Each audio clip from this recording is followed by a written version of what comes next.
Things don't happen overnight. You have to make the emotional and the personal investment to make your dreams come true. What would amazing look like for you? What would amazing look like if you were amazing? If you know what amazing looks like, then why haven't you gotten there yet?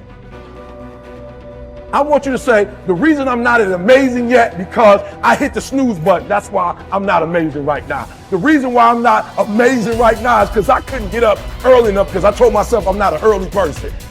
The people in the world become weaker people. It's by capping your brain. It's by putting this kind of garbage in it about not attacking what you're not good at. There is no shortcut. There is no hack. There's no sweatless solution. You're gonna have to work. There is always weakness to work on. Always. A lot of them. Why would we allow ourselves to make easy excuses? Why would you allow that? It's not what happens that determines the major part of your future. It's not what happens. What happens to us all. That the key is what you do about it. It's not what happens, it's what you do about it. Stop being a lazy, bum-ass person that's full of excuses, sitting around on the pity potty, coming up with every excuse in the world as to why you ain't winning. You are the reason you're not winning. Find a way and an understanding that this thing that we are dealing with right now in our lives is only temporary. It's temporary and it will not last forever. You must realize that you must grow enough tenacity within yourself to press on. Are you going to put in the work or not? Are you going to find a way to reach your goals or not? The minute you start thinking, I don't want to do this, the minute that feeling creeps in, that's the time you're having a test. The minute you feel the ache of, I'd rather do something else, I'd rather do anything else than this, that's the test. The minute you train yourself to say, this is my opportunity, is the minute you go from loser to fucking winner. And this is a skill. This is something you practice.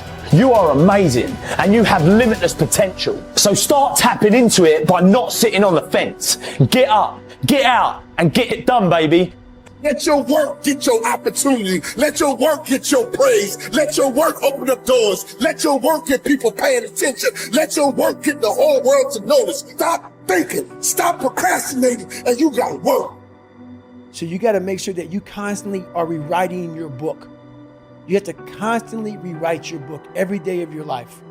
You know, and these aren't just words I say. This is how I have to live. Like, these are conversations I have with myself. And I say it everywhere I go. The most important conversation when you have with yourself. Yes. You live with it every single day. But most of our conversations are not the right ones. They're not the ones that are going to push us to the place we need to go. They're the ones that are going to keep us sitting in that toxic environment that you've helped create and everybody else helped create, and you just live in it. You live in that muck, and that conversation just plays in your head, and that becomes you. So my first conversation when I was absolutely nobody, and that's one thing you have to say. We live in a world now that's so kind. We find the kind way around everything. Like, if you don't look good, I have to find a kind way of saying, I don't like your shirt. Right. That's not the approach. The approach you have to take, at least I took. You take whatever approach you want. The conversation had to be a real, honest conversation. In the accountability mirror, guess what? I was fat. Don't find a kind word to say that, you know what, I've gained some weight. No, you're fat. When I couldn't read, not like, hey, you know, you've been learning this. No, I cannot read. For fourth grade reading level, I'm struggling. And sometimes I call myself stupid. Not in a way to put myself down. So don't take it like, my God, those are so hurtful. Yeah, they're hurtful. It's honest. The conversation has to become an honest conversation of where you're at mentally. Where am I at mentally? I look like I feel like I'm falling behind in school. I'm lazy. My house is a mess. You have to look at what it is and call it what it is. Don't find words to make yourself feel better, because that's what So we hang around people that make us feel better, that tell us what we want to hear, not what we need to hear. And so we stay away from those people.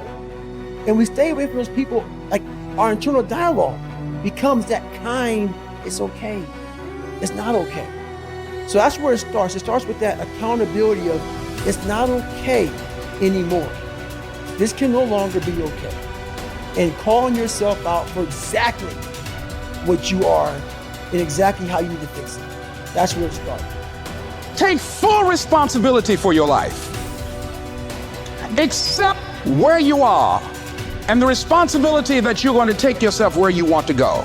Someone said we have two primary choices in life. We can either accept conditions as they exist, or we can take the responsibility to change them. See, a lot of people want to exempt themselves from taking responsibility. All they want to do is talk about the problem. Every time you see them, they'll tell you their story over and over and over and over again. No. You want to take responsibility for your life. I got me here, I can get me out of this. And I'm getting out. I'm not going to be a volunteer victim. George Bernard Shaw said there are two kinds of people in life. You know, he said those that make things happen, those that watch things happen, and those that don't know what happened. And he said the people that get along in this life look around for the circumstances that they want, and if they can't find them, they make them. They create them. So part of beginning to get unstuck, you've got to decide that the behavior pattern that you have adopted doesn't work for you. You've got to change your strategies, and changing your strategy means reinventing your life. Recreating you, and you have the power to do that. You can decide that you're going to change, that you're not going to be a wimp. You can decide that you're going to stand up to life. You can decide that I'm going to live each day as if it were my last. You have the power to make that decision. You can decide I'm going to work on myself and develop myself. I'm going to empower me. And all of these things that are happening to me right now, they're just temporary inconveniences. They're not stronger than I am. I'm in charge here. Your self-confidence is closely connected to your self-esteem and to how much you like yourself. Dr. Nathaniel Branden calls self-esteem your reputation with yourself. It is how you feel about yourself and your abilities in relation to any situation that determines how much you like yourself and consider yourself to be a valuable and worthwhile person. The more you like yourself, the better you do. The flip side of self-esteem is what psychologists call self-efficacy. Self-efficacy is a measure of how effective and competent you feel you are to perform a particular task or to achieve your goals. This is called performance-based self-esteem. What this means is that if your self-confidence and your belief in yourself are determined by your self-esteem, or how much you like yourself is determined by how capable you feel you are in any given set of circumstances. For example, if a problem comes up at work or home, and you are so familiar with it that you can solve it quickly and correctly, your self-efficacy and your self-esteem goes up. You feel more capable and confident and more willing to take on other challenges and difficulties. You feel more positive and optimistic. You feel like an excellent person. If, on the other hand, a problem or difficulty came up and you were unable to do anything to solve it, and you felt frustrated or ineffective, your self-esteem would suffer and your self-confidence would go down. You would feel negative about yourself and your abilities. You might even become angry or depressed. You would feel powerless rather than powerful. That's why they say in playing poker, the winners laugh and tell jokes while the losers say, shut up and deal. The law of cause and effect applies to everything you are today and to everything that you become. If the effect that you desire is high and unshakable, levels of self-confidence, then it is necessary that you engage in the same behaviors practiced by others who enjoy high and unshakable levels of self-confidence. And you will soon experience high levels of self-confidence yourself. Studies conducted on thousands of men and women who have moved from ordinary to extraordinary performance and who have moved from feelings of inadequacy to feeling great about themselves show that there is a direct cause-effect relationship between competence and mastery on the one hand and self-confidence on the other.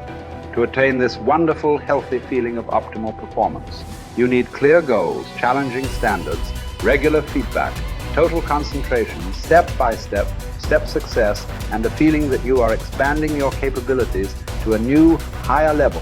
When you have created a situation in which you experience all of these, you sense that you are working at the outer edge of your own personal envelope. You feel that you are getting progressively better and better at something you are ideally suited to do. And that while you are still working within the range of your capabilities, you are stretching yourself at every moment. When you are caught up in this kind of experience, you often lose track of time.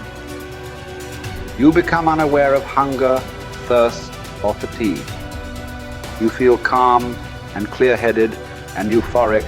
Tests show when you are in this state of flow, your brain releases endorphins, nature's happy drug, which causes you to feel happy and energized. Often, while you are in this state, the rest of the world seems to slow down.